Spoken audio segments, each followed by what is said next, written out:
오늘은 고난주간을 시작을 하면서 종려주일과 더불어서 상반기 성례주일로 하나님 앞에 지키게 됩니다. 잘 아시는 대로 종려주일은 예수님께서 나귀를 타시고 예루살렘에 입성하셨을 때 오늘 말씀처럼 많은 사람들이 종려나무 가지를 흔들면서 호산나 찬송했던 그 사건에서 유래하고 있습니다. 우리 성경에 나귀라 그렇게 되어 있습니다만은 좀 표준어로 표현하면 당나귀라고 말씀을 드릴 수가 있겠습니다. 여러분, 성경에 나귀가 좀 의미 있게 처음 기록된 부분은 창세기 22장 3절입니다. 여러분, 아브라함이 100세에 얻은 아들 이삭을 제물로 드리라고 하는 하나님의 명령을 받았습니다. 모리아 산까지 가는 길이 사울길인데 그 사울길에 아브라함은 나귀의 안장을 지우고 아마도 우리 이삭을 태우고 또는 짐을 싣고 그렇게 갔던 것으로 생각이 됩니다. 모리아 산이 보일 때쯤 이삭이 아버지에게 질문을 했습니다. 아버지, 불과 나무는 있는데 번제할 어린 양이 어디에 있습니까? 그때 여러분, 아브라함은 매우 깊은 영성적 대답을 하고 있습니다. 창세기 22장 8절 말씀에 내 아들아, 번제할 어린 양은 하나님이 자기를 위하여 친히 준비하시리라. 매우 깊은 말씀입니다, 여러분. 하나님이 준비하시는 어린 양이 있다는 말씀입니다, 여러분. 이것은 신구약 성경을 관통하며 요약하는 매우 깊은 말씀입니다. 여러분, 성경은 하나님이 친히 자신의 공의를 위하여 예비하신 한 어린 양에 관한 이야기가 신구약 성경 66권의 말씀 아니겠습니까? 아브라함은 어쩌면 부지불식간에 성령의 인도하심을 따라서 그 모리아 산에서 뭐를 내다봤는가 하면 이미 신약에 그리스도가 하나님의 어린 양으로 서 계시는 그 십자가 사건, 그 골고다 사건까지를 그 모리아 산에서 관통하고 영성적으로 바라보고 있는 그런 놀라운 장면이 아닐 수 없습니다. 여러분, 아브라함이 아들을 번제로 드리려고 할 때 하나님의 사자의 말씀이 들려왔습니다. 아브라함아, 아브라함아, 그 아이에게 네 손을 대지 말라. 네가 네 아들 독자까지 아끼지 않고 나를 사랑하는 줄 아노라. 그리고 눈을 들어서 바라보았을 때 한 순양이 숯불에 뿔이 걸려 있었지 않습니까? 창세기 22장 13절에 아브라함이 가서 그 순양을 가져다가 아들을 대신하여 번제로 하나님께 드렸습니다. 순양을, 이삭을 대신하여 하나님께 드렸습니다. 여기 중요한 단어가 대신하여 번제로 드렸다라고 하는 말씀이 되는 것입니다. 여러분, 나귀에 관한 성경의 의미 있는 두 번째 이야기는 훨씬 후대 솔로몬 왕 때인 것입니다. 열왕기 상 말씀에 보면 다윗이 이제 하나님 앞에 죽기 전에 제사장 사독, 선지자 나단, 그리고 여호야다의 아들 브나야 세 사람을 불러서 특별한 명령을 내렸습니다.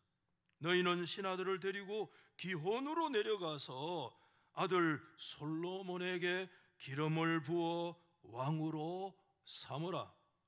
그런 후에 왕의 노새를 태워서 뿔나파를 부르면서 솔로몬 왕 만세수를 하옵소서 외치면서 예루살렘으로 올라오라고 하는 특별한 명령을 하고 있습니다. 독특한 명령이잖아요. 아버지 다윗이 죽으면 또는 죽을 무렵이면 아들 그냥 솔로몬을 그냥 머리에 기름 부어서 왕으로 삼고 후사로 삼으면 되는데 그렇게 하지 않았어요. 기온에 가서 기름을 붓고 솔로몬 왕 만세를 부르면서 노새를 타고 예루살렘으로 입성해 들어오라고 하는, 여러분 이 말씀은 또 다른 예조로 우리 가운데 들려지고 있고, 여러분 그때 그 솔로몬 왕의 만세수를 외치면서 수많은 백성들이 막 즐거워하고 막 소리를 질렀는데, 성경 표현대로 얘기하면 그 소리가 얼마나 강력했던지 땅이 갈라질 듯 했고 성읍이 진동할 정도의 사람들의 창화와 헌하는 소리가 있었다, 이렇게 말씀하고 있습니다.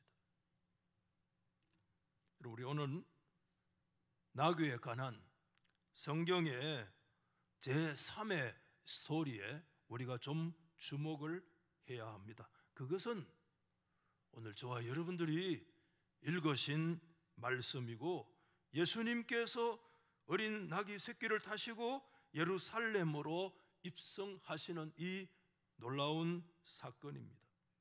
여러분, 왜 이 말씀 앞에 제가 아브라함의 이야기와 솔로몬 왕이 노새를 타고 예루살렘으로 수많은 사람들이 소리치르면서 들어오는 그런 말씀을 여러분에게 드렸습니까? 우리가 방금 오늘 읽으신 이 세 번째 이야기 안에 첫 번째 이야기 뭐죠?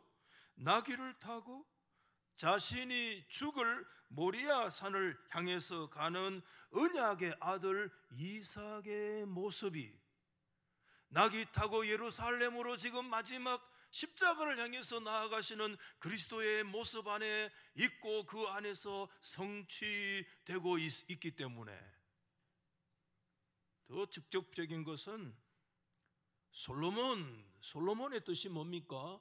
그 어원이 샬롬입니다. 평화의 왕이라는 것입니다. 여러분, 그 솔로몬이 정말 이제 진정한 다윗의 전쟁의 시대를 종식하고, 여러분 솔로몬의 시대에 나가서 전쟁했다는 기록이 없습니다. 하나님은 정말 그의 이름에 걸맞는 솔로몬, 참 평화의 왕, 평강의 왕이 되도록 하나님이, 솔로몬이 부족했지만 하나님이 그의 치세에 복을 주신 사건을 우리는 기억하고 있는데, 그 솔로몬이 여러분 평화의 왕으로, 진정한 솔로몬으로 그 노새를 타고 그 예루살렘으로 입성하는 그 이야기 속에는 오늘 제3의 이야기, 그리스도가 어린 나귀 새끼를 타시고 예루살렘으로 나아가시는 그 말씀 안에 그 두 번째 사건이 성취되고 포함되고 있기 때문에 그렇습니다. 그런 면에서 보면 예수님께서 나귀를 타신 것은 여러 가지 의미가 있겠습니다만은 한두 가지 정도의 의미로 정리를 할 수 있겠습니다. 첫째는 예수님께서 참 평화의 왕으로 우리 가운데 오셨습니다. 여러분, 사복음서는 모두 예수님께서 나귀를 타시고 예루살렘에 입성했던 이 사건을 다 기록하고 있어요. 마태부터 요한까지. 그 가운데서 특별히 여러분 마태복음과 요한복음에서, 마태복음 21장에, 요한복음 12장에 이 말씀을 기록하면서 특별히 뭐라고 얘기하느냐 하면, 이것은 단순한 사건이 아니고 구약의 스가랴 선지자 시대의 9장 9절의 말씀을 온전히 성취한 것이다 라는 것이 마태와 요한의 입장이라고 하는 것을 보여주잖아요. 여러분, 오늘 스가랴 9장 9절의 말씀을 보면 이는 선지자를 통하여 하신 말씀을 이루려 하심이라.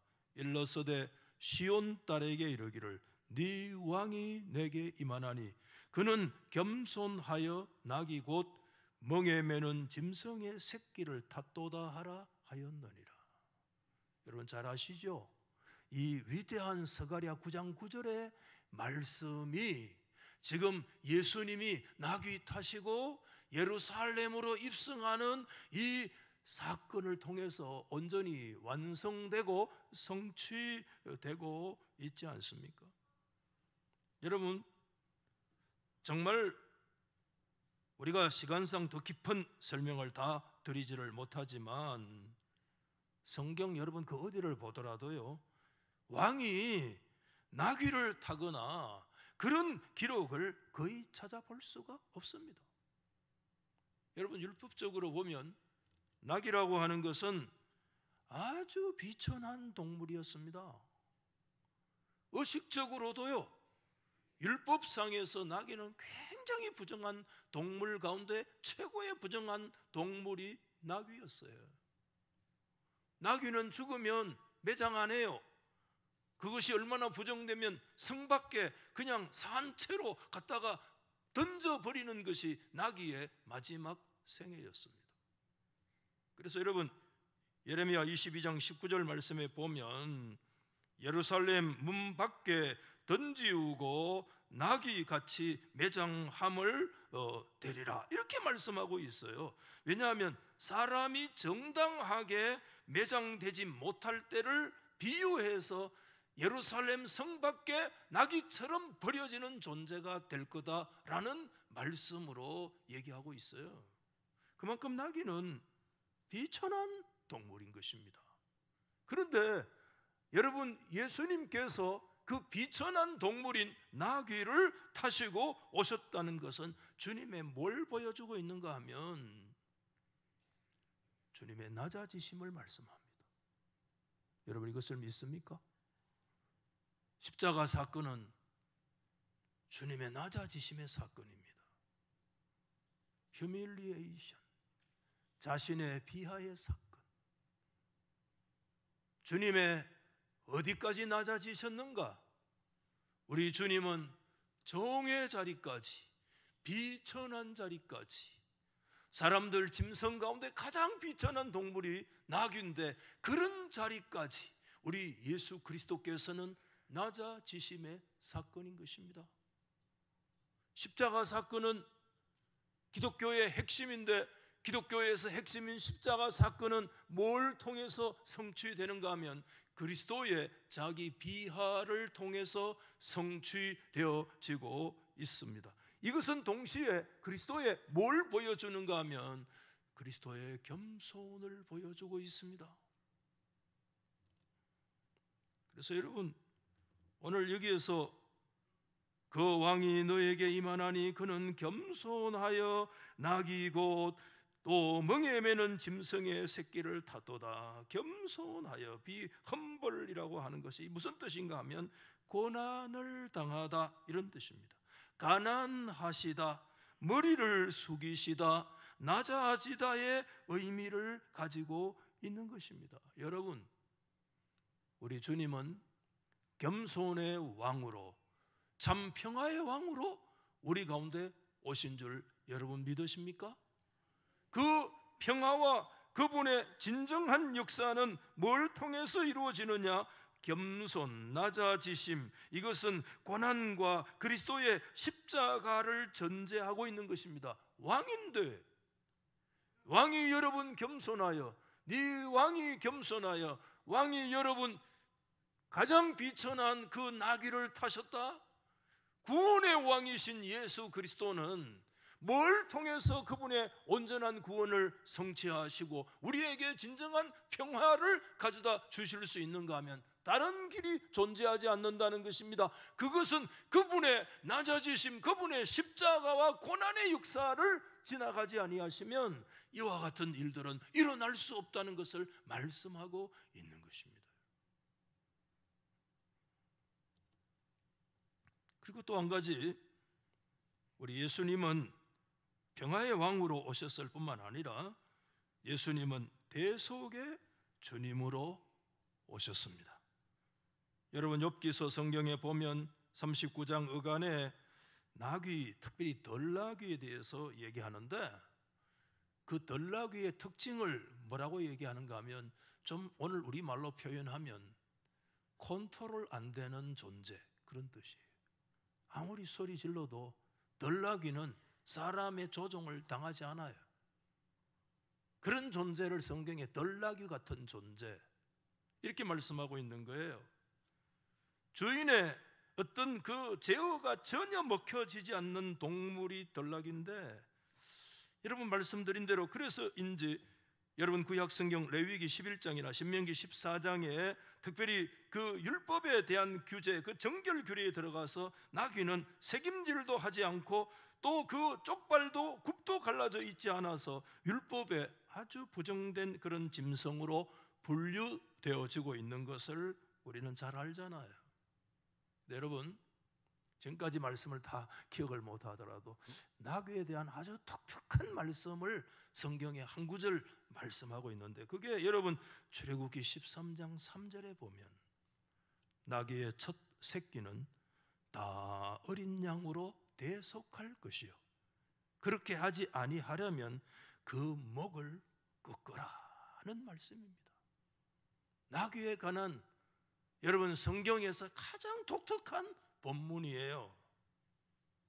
그냥 나귀가 아니에요. 성경에 예수께서 타고 오신 나귀가 그냥 의미 없는 나귀가 아니라는 거예요. 여러분, 이 말씀이 뭐냐면 초태생에 관한 말씀 부분에서 나귀가 부정된 율법의 짐승 중에 대표적인 것이기 때문에 나귀가 첫새로 태어났으면 그 나귀를 살리고 싶으면 어린 양으로 하나 어떻게 하라고? 대속하라. 이 말씀 무슨 뜻이죠? 그 나귀를 살리려면 뭐를 하나 죽여야 된다는 거예요? 어린 양 하나를 죽여야 그 나귀를 살린다는 것입니다. 여러분, 이것이 나귀에 관한 성경의 아주 독특한 표현인 것입니다. 나귀의 첫 새끼를 주인이 살리고 싶으냐? 그러면 정결한 동물의 대표인 어린 양으로 대속해라. 그 양이 무슨 죄가 있습니까? 그 부정한 동물인 나귀 한 마리를 살리기 위해서 그 짐승 새끼, 그 어린 양을 피 흘려서 죽어 그 어린 양의 피가 뿌려져서 그 나귀의 부정, 율법의 의식적인 부정을 대속하고 씻는 역사가 일어나게 된다라고 하는 말씀이 성경에 있잖아요.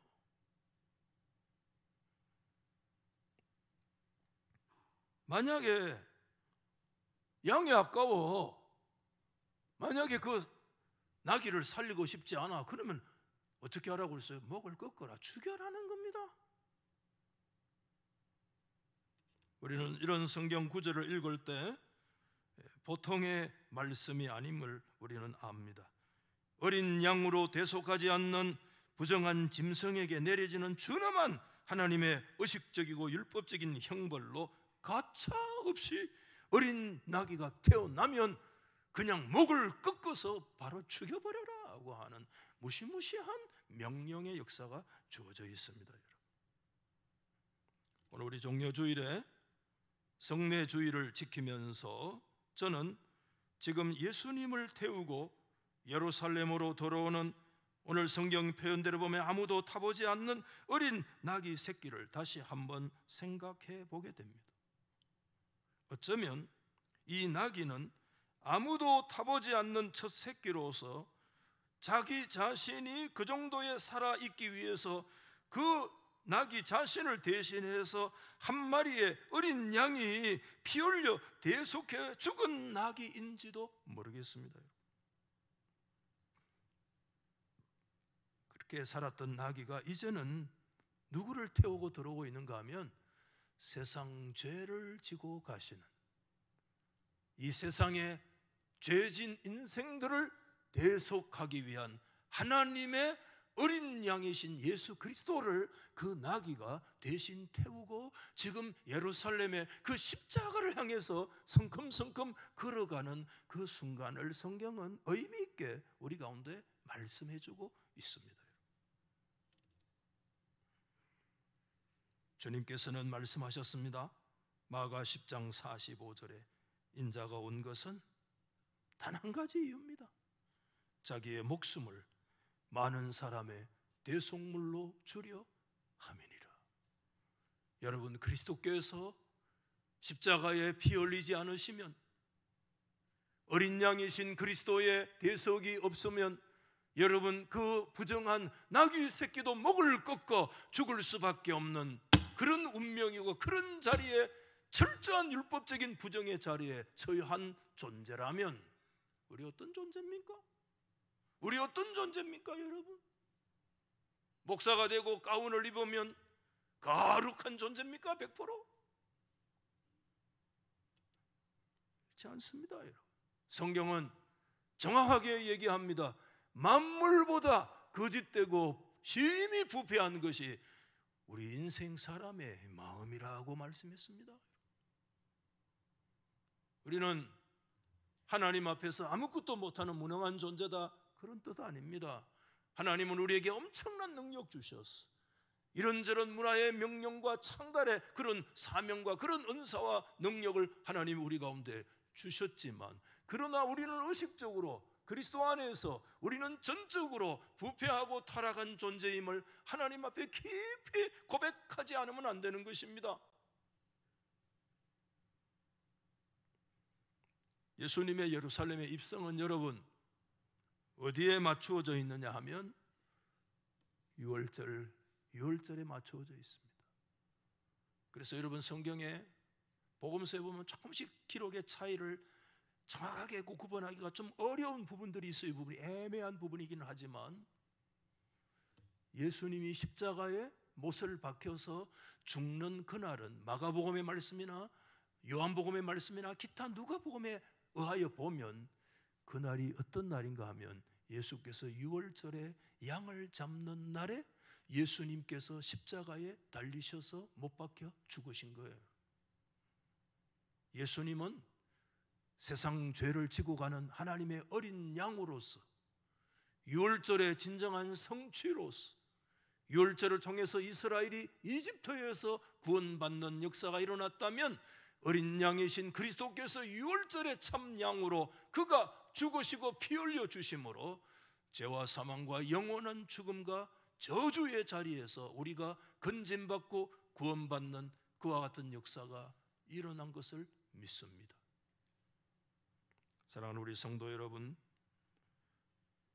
정말 오늘 우리는 하나님 앞에서 어떤 존재인가? 태어나면서부터요, 사실은 우리 인생은 나귀 같은 존재라는 생각이 다시 들었어요. 인생의 신분이 천하다는 말씀이 아닙니다. 우리는 고귀한 하나님의 형상대로 지음받은 존재인 것입니다.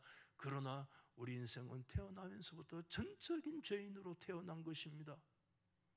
우리는 하나님 앞에서요, 마치 나귀가 태어나면 목을 꺾어서 죽일 수밖에 없는 존재인 것입니다. 그런 운명을 타고난 존재인 것입니다. 그 나귀가 살 수 있는 길은 단 한 길밖에 없습니다. 어린 양으로 대속하는 길 외에 살 길이 없습니다. 오늘 우리가 여러분 주님의 잔과 주님의 떡에 우리가 참여할 때 하나님 앞에 분명히 고백해야 됩니다. 예수만이 우리의 소망입니다. 예수만이 나의 언약의 유월절 참 양이십니다. 그리스도의 대속의 역사가 없으면, 어린 양이 죽지 않으면 나귀가 죽어야 됩니다. 어린 양의 대속을 통해서 나귀가 살 수 있는 것입니다. 유월절에 참 어린 양으로 오신 예수 그리스도께서 십자가에 피 흘려 고난받으시고 죽으심으로 말미암아 목이 꺾여 영원한 저주의 죽음으로 끝날 수밖에 없는 우리 인생들을 살리시고 우리에게 참 평화의 역사를 주신 분이 누구시냐? 오직 유월절의 어린 양이신 예수 그리스도 분이신 것입니다. 그러므로 여러분, 기독교는 그리스도의 대속의 역사 아래 있지 않으면 소망 없는 존재라는 것을 하나님 앞에 죽을 때까지 매일매일 고백해야 되는 것입니다. 오직 주의 은혜입니다. 오직 예수의 피밖에 없네. 오직 예수의 피밖에 없네. 할렐루야. 우리는 그분의 대속의 어뢰 안에 있는 것입니다. 이제 우리에게는 참 생명이 있습니다. 우리에게는 예수 그리스도가 주시는 참 평화 역사가 있고, 그 참된 평화는 뭘 통해서 이루어지느냐? 그리스도의 대속의 역사를 통해서만 오늘 우리에게 삶과 평화와 생명과 우리의 인생이 보장되어지고 영원한 생명이 우리 가운데 주어지는 근거는 하나인 것입니다. 그리스도의 대속의 역사에 있는 것입니다. 오늘 여러분, 떡 자체가 중요한 게 아닙니다. 잔 자체가 중요한 것이 아닙니다. 의식 자체는 의식에 불과한 것입니다. 그 의식의 주인공은 예수 그리스도인 것입니다. 그 의식을 예수로 대체하셨습니다. 예수 붙들지 않으면 여러분을 성찬식 다 헛방입니다. 여러분, 오늘 그리스도의 십자가의 피를 더 붙들고 예수의 피밖에 없네. 그리스도의 대속의 은혜 속에서만 나에게 생명이 주어졌도다. 이 위대한 신앙의 고백들이요, 저와 여러분들 속에 고백되고 오늘 이 떡과 잔에서 일어날 수 있기를 예수 그리스도의 이름으로 축원합니다.